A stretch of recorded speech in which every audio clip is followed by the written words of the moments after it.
بسم اللہ الرحمن الرحیم۔ السلام علیکم اسٹوڈنٹس۔ بھائی میٹرک کلاس ہے، پی ایس ٹی کی بک ہے پاکستان اسٹڈیز کی اردو میں۔ اس کا آج ہم چیپٹر نمبر 5 کریں گے، پاکستان کے وسائل، ریسورسز آف پاکستان۔ اچھا جی، اس کے اگر کویشچن دیکھے جائیں تو 9 کویشچن ہے اس کے۔ پہلا ہے وسائل کی اہمیت بیان کیجیے۔ مطلب یہ سارے کویشچن بھی ساتھ ساتھ میں اس کو چیپٹر کے ایکسپلینیشن میں آپ کو بتا دیتا ہوں۔ تو پیج نمبر اگر ہم اس کے 71 پر آئیں تو پہلا کویشچن اسی کے اندر ہے، وسائل کی اہمیت بیان کیجیے۔ وسائل کیا ہے؟ تو وسائل کی اہمیت جو ہے نیکسٹ پیج پہ دی ہوئی ہے، پیج نمبر 72 پر۔ تو یہاں پہ اگر ہم وسائل کو پڑھیں تو وسائل آپ کو پتہ ہے بھائی 2 قسم کے ہوتے ہیں۔ ایک وہ وسائل ہوتے ہیں جو انسان خود بناتا ہے، اور ایک جو ہے وہ قدرت کی طرف سے مہیا کیے گئے ہیں۔ اب زیادہ تر جو مین وسائل ہیں وہ قدرت نے دیے ہیں، انسان ان پر محنت کرتا ہے۔ زمین ہے، پانی ہے، پہاڑ ہے، موسم ہے، یہ سب چیزیں قدرت نے دے رکھی ہیں۔ انسان محنت کر کے انہی وسائل پہ، زمین پہ محنت کرتا ہے تو فصلیں پیدا ہوتی ہیں اور چیزیں نکلتی ہیں۔ تو یہ سب چیزیں جو ہیں 2 وسائل سے مل کر بنی ہیں، ایک انسانی وسائل اور ایک قدرتی وسائل۔ تو مختلف قسم کے وسائل کے نام بتائیں تو یہاں تو 2 وسائل ابھی یہی ہیں، انسانی وسائل اور قدرتی وسائل۔ سوال نمبر پہلے کی طرف آئیں تو وسائل کی اہمیت بیان کیجیے۔ پیج نمبر 72 پر دیکھیں، قومی ترقی میں وسائل کی اہمیت۔ تو 1 2 3 4 5 6 7.8 بلکہ نیکسٹ پیج پہ 8 پوائنٹ ہیں۔ تو یہ 8 پوائنٹ جو ہیں یہ ہمارے کویشچن نمبر 1 پر آتے ہیں وسائل کی اہمیت میں۔ پھر اگر ہم کویشچن نمبر 2 کی بات کریں، مختلف قسم کے وسائل کے نام بتائیں، تو صرف نام بتانے سے مراد یہی ہے کہ تھوڑا سا ایکسپلین کر دیں۔ تو دیکھیں 2 وسائل تو مین ہیں، انسانی وسائل اور قدرتی وسائل، لیکن یہاں پر وسائل جو ہیں کیا ہیں بھائی؟ اگر قدرتی کی بات کی جائے تو زمینی مٹی، ٹھیک ہے، سوائل سسٹم جس کو ہم کہتے ہیں، یعنی اس کو زرخیزی بھی کہتے ہیں۔ زمین کے اندر اگر یہ سوائل سسٹم نہ ہو تو کوئی بیج بھی پودا نہ بنے۔ تو یعنی یہ بھی اللہ کی طرف سے رکھی گئی ہے اور ہمارے محنت کرنے سے فصل اگتی ہے، لیکن سوائل سسٹم، تو یہ جو سوائل سسٹم ہے ہر مٹی کی، ہر جگہ کا سوائل سسٹم الگ ہوتا ہے۔ دریا سندھ کی میدانی مٹی ہو گئی، نیکسٹ پیج پہ پہاڑی مٹی، صحرائی مٹی، ٹھیک ہے، یہ تو مٹی کی بات ہو گئی۔ پہلا وسائل کیا تھا؟ زمینی مٹی۔ دوسرے وسائل ہیں جنگلات۔ اگر ہم جنگلات کو پڑھیں تو جنگلات میں بھی پہاڑی جنگلات ہیں، مطلب مختلف قسم کے جنگلات ہیں، اور اس میں آپ کے جو ہے ایک سوال آ جاتا ہے جنگلات کی اقسام، تو وہ آپ نے یہاں پہ یہ اقسام پڑھ لینی ہے، شارٹ میں عموماً وہ آتا ہے۔ لیکن چونکہ ابھی کویشچن نمبر 3 کی بات ہو رہی ہے، جنگلات کے کیا فائدے ہیں، تو ہم نیکسٹ پیج پر چلیں گے، پیج نمبر 76 پر۔ تو یہاں دیکھیں موجود ہیں جنگلات کے فوائد اور اہمیت۔ تو یہ 1 2 3 4 5 6 7 8 9 10 11 12 13 14، یہ 14 پوائنٹس دیے ہوئے ہیں جنگلات کے فوائد، اور بہت ایزی ہیں۔ اگر آپ یہ پڑھیں گے تو بہت ہی آسان ہے، آپ ایک بار پڑھیں گے یہ آپ کو یاد ہو جائیں گے۔ اچھا جی، پھر تھرڈ جو وسائل ہیں وہ معدنیات ہیں۔ معدنیات اس چیز کو کہتے ہیں بھائی جو بھی زمین سے نکالی جاتی ہے، یعنی قدرتی چیز ہوتی ہے، اللہ نے زمین میں چھپا رکھی ہے، ہمارے انسانی وسائل کا کام ہے ان کو ڈھونڈنا اور ان کو نکال کے ان پہ محنت کر کے کچھ بنانا۔ تو معدنیات میں بہت ساری چیزیں ہیں بھائی، یہ بھی شارٹ میں کویشچن آتا ہے کہ معدنیات کے نام لکھیں۔ تو معدنی تیل، قدرتی گیس اور کوئلہ، خام لوہا، کرومائٹ، تانبا، جپسم، پھر نیکسٹ پیج پہ نمک، چونے کا پتھر، سنگ مرمر، یہ تمام چیزیں جو ہیں یہ معدنیات کہلاتی ہیں۔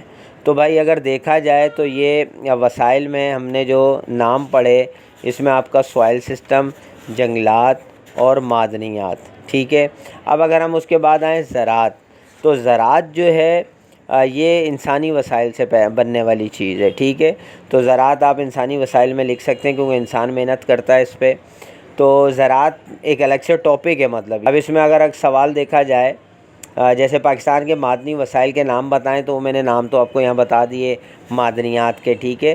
وہ کتنے تھے آپ کے پاس؟ تقریباً 10 معدنیات تھیں، تو یہ آپ نے شارٹ میں بھی آ سکتا ہے، لانگ میں بھی۔ جبکہ نیکسٹ ہے پاکستان کے زرعی مسائل کیا ہیں، تو زرعی نظام دیا ہوا ہے، زرعی پیداوار دی ہوئی ہے، نقد آور فصلیں۔ اچھا، اس میں دیکھیں ایک سوال ہوتا ہے کہ نقد آور فصلیں اور غذائی فصلیں۔ بھائی نقد آور فصلیں ہم ان کو کہتے ہیں جن کو بیچ کر ہم پیسہ کماتے ہیں، یعنی بیرون ممالک میں جیسے کپاس، گنا، تمباکو، گنے سے مراد چینی ہے،